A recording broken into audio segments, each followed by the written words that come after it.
बिस्मिल्लाहिर्रहमानिर्रहीम and this video will start the haematology. तो सबसे पहले हम ग्लूकोज 6 फॉस्फेट डेफिशिएंसी देखेंगे। ये commonest red blood plus cell enzyme defect होता है, ठीक है। एक्स लिंक रिसेसिव होता है। इसके फीचर क्या होते हैं? Neonatal jaundice, intravascular haemolysis, gallstone और फिर स्प्लेनोमेगाली के साथ प्रेजेंट करेगा। दूसरा ब्लड फिल्म पे आपको हेनेस बॉडीज मिलेगी। इसको आपने कैसे डायग्नोस करना होता है? आप एंजाइम का लेवल चेक करवाते हो around the 3 months after acute episode of hemolysis, ठीक है। इसमें RBC with a very most very reduce G6PD activity. G6PD की एक्टिविटी कम हो जाएगी तो you can not might in the ऐसे फॉल्स नेगेटिव रिजल्ट होंगे। Some drugs causing the hemolysis, जिसके अंदर एंटी मलेरिया में प्राइमाक्विन आ जाती है, सिप्रोफ्लॉक्सासिन और सल्फा ग्रुप ड्रग्स आ जाएंगे। अब देखो इसमें G6PD डेफिशिएंसी और हेरिडिटरी। G6PD एक्स लिंक होता है और हेरिडिटरी स्पिरोसाइटोसिस जो है वो ऑटोसोमल डोमिनेंट होता है, ठीक है। G6PD में ना बच्चा न्यूनेटल, दोनों में न्यूनेटल जॉन्डिस के साथ आता है, लेकिन हेरिडिटरी के अंदर समटाइम्स स्प्लेनोमेगाली होती है और इसमें गॉलस्टोन होगी।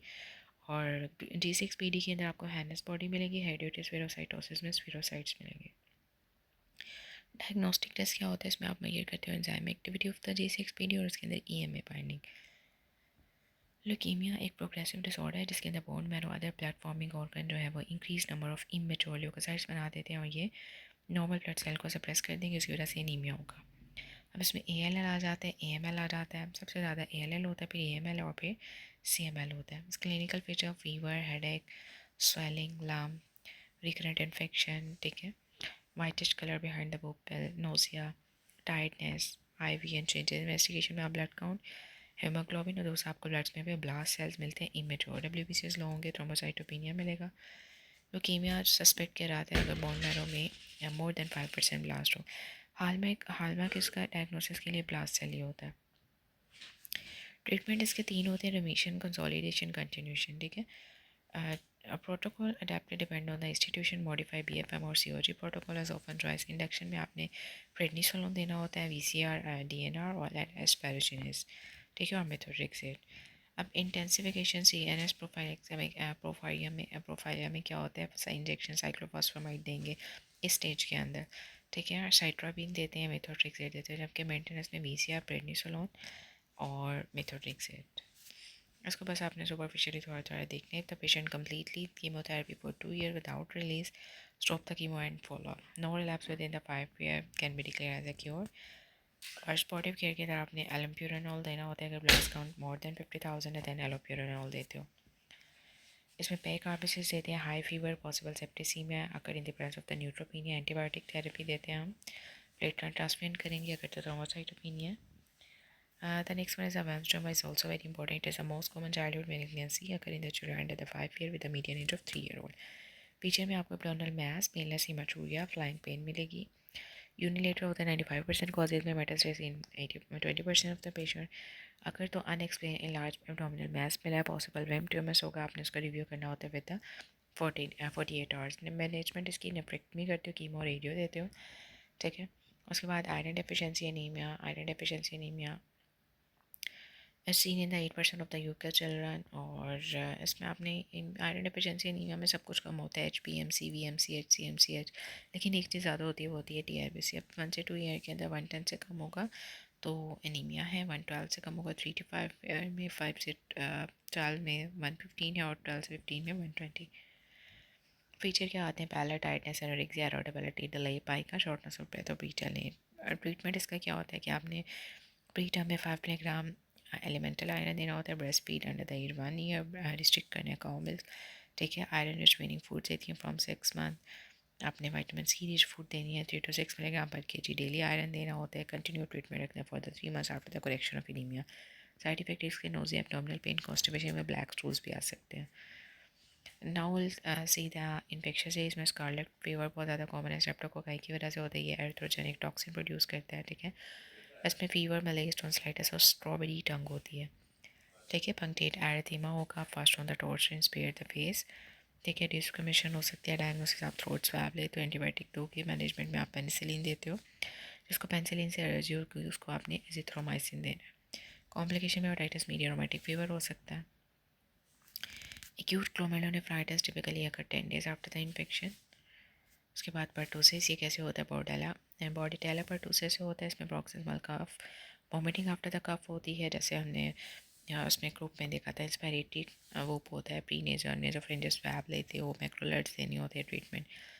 उसमें रैश विद अ फीवर, अगर मीजल का जो रैश होता है ना, ये आपके फेस, नेक और शोल्डर से पर स्टार्ट होता है। इसमें कॉप्लेक्स स्पॉट देखते हैं हम। स्कारलेट फीवर में सैंड पेपर लाइक रैश होता है, स्ट्रॉबेरी टंग होती है। रूबेला में आपने यहाँ देखते हैं कि ये 4 हेड से स्प्रेड करता है, और फिर separating to the face, trunk and extremity on the first day, ठीक है। और फिर ये फेड होगा सेकेंड डे पे, और फिर रेस्ट ऑफ द बॉडी पे थर्ड डे पे आ जाता है। देन फिर है एरिथेमा इन्फेक्शोसम, इसमें स्लैब चीक जो कि पार्वो वायरस के थ्रू होता है। मीजल और रूबेला में क्या डिफरेंस होता है? अब इसमें मीजल में कोई सर्वाइकल लिम्फेडिनोपैथी नहीं होती, रूबेला में होती है। मीजल में कॉप्लेक्स स्पॉट मिलता है, और जबकि रूबेला में फॉर्शिमर स्पॉट मिलता है।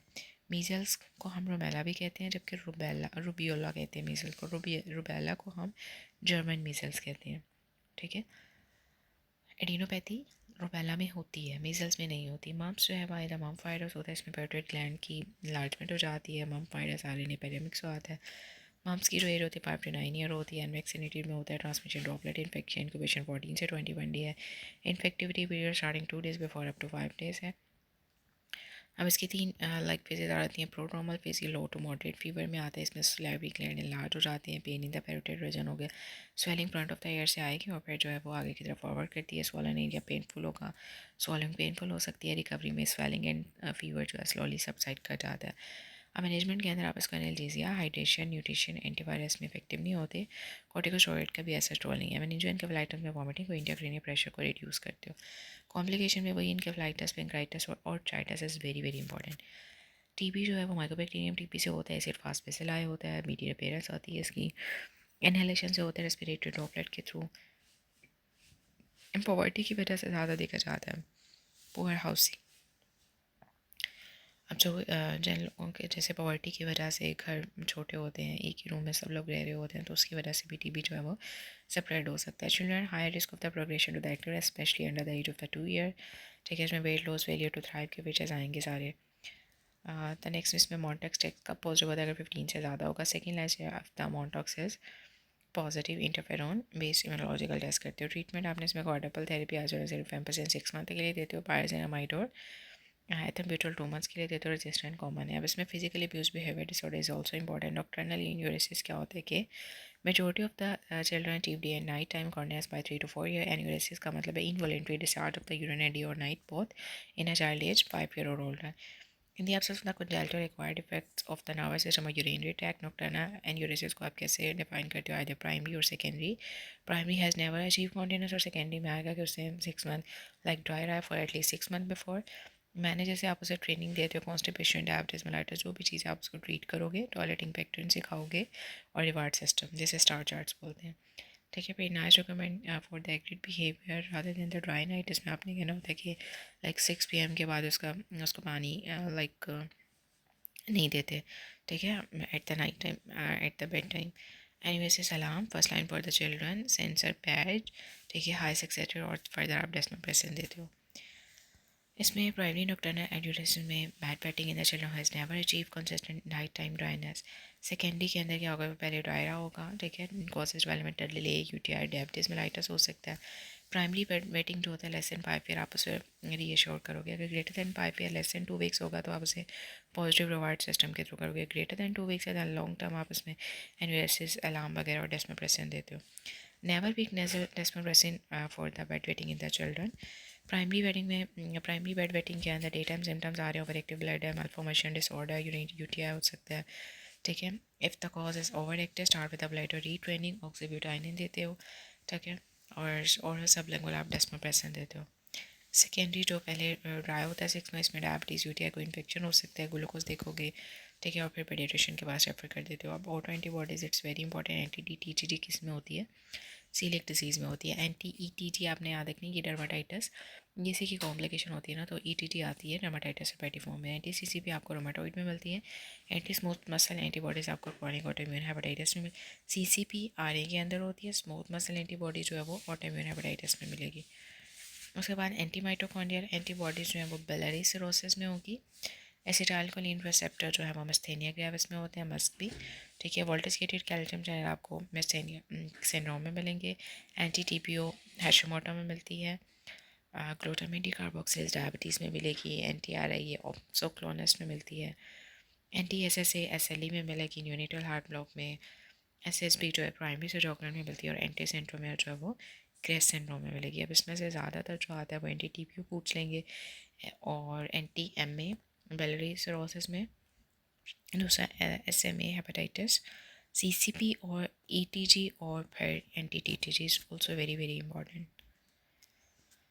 क्रेस्ट में कौन सी थी? Anti centromere. ठीक है, और आंका जो होती हैं वो होती हैं स्मॉल वेस्कुलाइटिस में, anti D N A S L E में होती है, और G M one Guillain Barré. It's very very important. Battered child syndrome, इसमें क्या होगा? Non accidental injury sustain by the child as a result of the physical abuse usually inflicted by the adult care giver. Internal injuries, cut, burn, bruises वगैरह हो सकते हैं, fracture bone, और are the possible result of the better child syndrome. Physical, इसमें ability में failure to thrive है। Physical में cleft lip, palette, माइक्रोगेंथिया हो सकता है। ठीक है, नेक्स्ट में जेनेटिक में डाउन टर्नर सिस्टिक, जीआईटी के अंदर गर्ड, हिर्शबर्ग, क्रॉन आ सकते हैं। रेस्पिरेटरी में डिस्प्लेसिया सिस्टिक, कार्डिक में हार्ट फेलियर, रीनल में renal failure, renal tuber tubular cirrhosis, infection में टॉर्च, HIV आ सकते हैं। एंडोक्राइन में ग्रोथ हार्मोन, डायबिटीज़, मेटालॉजिकल में आयरन डेफिशिएंसी एनीमिया। सोशल में फीटल अल्कोहल, निगलेक्ट, अब्यूज़ आ सकता है। ठीक है, मंचेसन सिंड्रोम। अदर में inborn error of metabolism, parasitosis. The next one is the neurotology, haemorrhagic disease. अब इसमें empire production of the clotting factor होता है, जिसकी वजह से क्या होगा? हेमोरेजिक डिजीज़ हो सकती है। ब्रेस्ट मिल्क वैसे ही पूर होता है विटामिन के लिए। ऐसे हमने जो बच्चे डिलीवर होते हैं उनको इंट्रामस्कुलर इंट्रालिटरल पे विटामिन के लगा रहे होते हैं। Pre maturity baby of the at 22 से week to less than 37 week होता है। मैटरनल कॉजेज में मैलन्यूट्रिशन, एनीमिया वगैरह आ गया। Twin pregnancy, eclampsia, illness, infection, fetal distress, multiple gestation, chromosomal disorder, intrauterine infection, erythroblastosis, uterine में bicontinent uterus, incontinent cervix आ जाता है। अदर में polyhydramniosarcoma, प्रॉब्लम्स में इमीडिएट और लॉन्ग टर्म। इमीडिएट में हाइपोथर्मिया, हाइपोग्लाइसीमिया, हाइपोकैल्सीमिया, सब कुछ हाइपो जा रहा है। इंट्रावेंट्रिकुलर हेमरेज, पीडीए वगैरह हो सकती है। क्रॉनिक के अंदर chronic lung disease, poor growth हो सकती है। स्पेसिफिक क्या स्टेप्स लेते हो आप? Deliver room temperature, delayed code clamping, delivery room respiratory support, delivery room oxygen use. ठीक है, डिलीवरी रूम केयर में आपने इसमें वाइटल साइन मारे करने हैं, prevention of hypothermia, hypoglycaemia. After birth care आपने न्यूट्रल इन्वायरमेंट मेंटेन करना है, फ्लोइड, ऑक्सीजन देना है, फीडिंग, सप्लीमेंटेशन, ये सारी जनरल बातें हैं। अब इन्फेंट ऑफ डायबिटिक मदर जो होते हैं ना, any of suffering of gestation और insulin independent diabetic women, type 1 insulin independent, insulin resistant, फिर GTM आ जाता है। फिर उसके बाद effect of oval glycaemic control की वजह से मेजर बर्थ इफेक्ट आते हैं। स्पॉन्टेनियस अबॉर्शन होगा, अबॉर्शन हो सकता है, हाइपरइंसुलिनीमिया, और माइक्रोसोमिक में भी मिलेगा।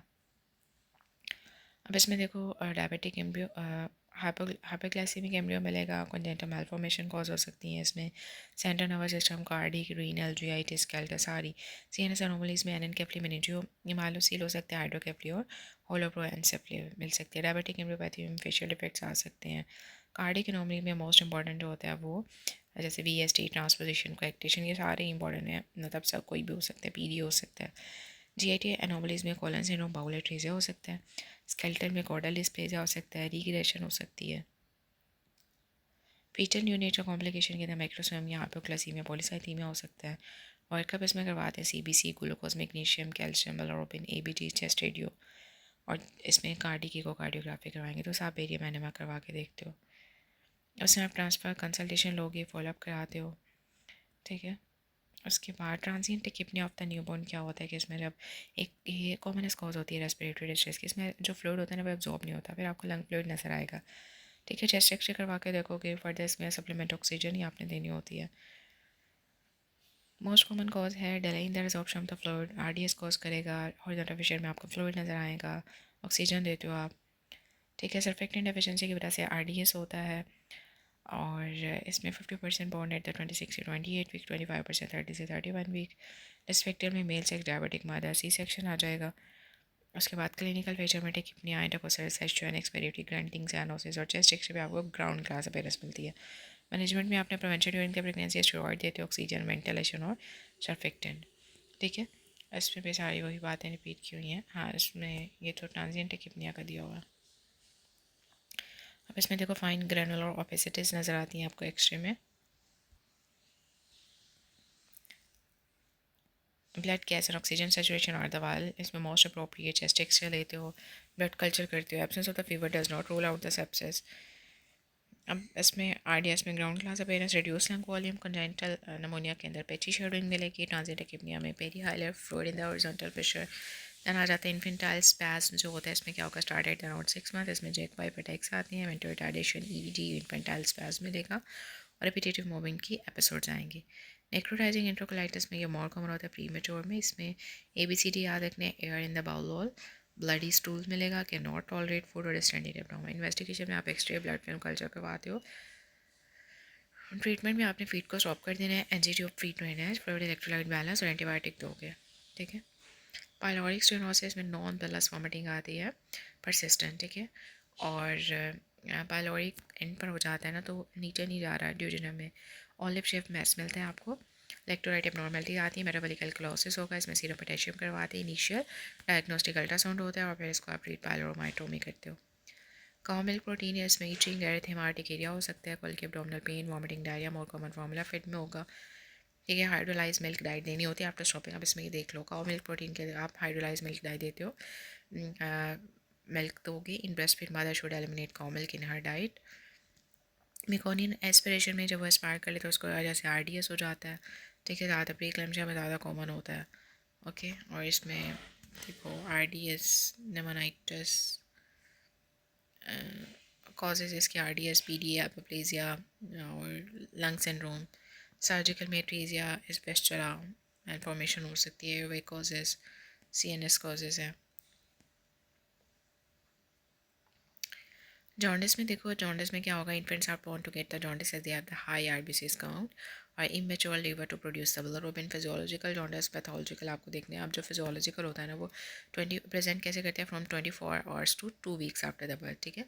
अब इसमें 24 आवर्स से 2 वीक्स तक, लेकिन जो विद इन 24 आवर होगा वो पैथोलॉजिकल होता है, और ये इवन 2 वीक्स के बाद भी रहता है, ठीक है। और इसमें फिजियोल अगर तो बिलिरुबिन हायर देन ट्रीटमेंट की जरूरत होगी, वैसे नहीं। पैथोलॉजिकल में बेबी इरिटेबल होगा, नॉट फीडिंग वेल, इसमें कोई ना कोई ऑब्वियसली कॉज होगी, लिवर डिसऑर्डर, ब्लड डिसऑर्डर हो सकती है, ठीक है। ट्रीटमेंट इस पर फोटोथेरेपी देना होता है, और फर्दर बिलिरुबिन हाई है अब the cut off value, then आप एक्सचेंज ट्रांसफर करोगे। अगर तो विद इन 24 आवर है तो आप फर्दर इन्वेस्टिगेशन करवाओगे, या RH इनकम्पेटिबिलिटी तो नहीं थी। Jaundice starting 24 hours to 2 weeks physiological होता है, ठीक है। और इसमें अगर आपने असेसमेंट करनी है बिलिरुबिन अगर अनकॉन्जुगेटेड होगा, then think of the breast milk jaundice हो सकता है। आपने पीडियाट्रिक असेसमेंट की, बिलिरुबिन में कॉन्जुगेटेड था तो बिलरी एट्रेजिया, और अगर अनकॉन्जुगेटेड है तो milk jaundice. Breast milk jaundice ये most common cause of prolong unconjugated bilirubin है। हाइपरप्लेनेमिया, infant become jaundice in the second week, they are usually well, jaundice travels within 6 week resolve हो जाता है, ठीक है, but may be continue up to the 4 months. Unconjugated इसमें ज़्यादा होगा, इसमें आप परफॉर्म स्प्लिट बिलिरुबिन टेस्ट करवाते हो जिसमें अनकॉन्जुगेटेड ज़्यादा मिलेगा आपको। ब्रेस्ट फीडिंग जो है वो फॉर 24 आवर के लिए स्टॉप करोगे और फिर आप फॉर्मूला देते हो टिल द डायग्नोसिस एस्टेब्लिश। फिर उसके बाद एंडोक्राइनोलॉजी, या in the next video we'll start the endo. Till now if you have any question you can ask me.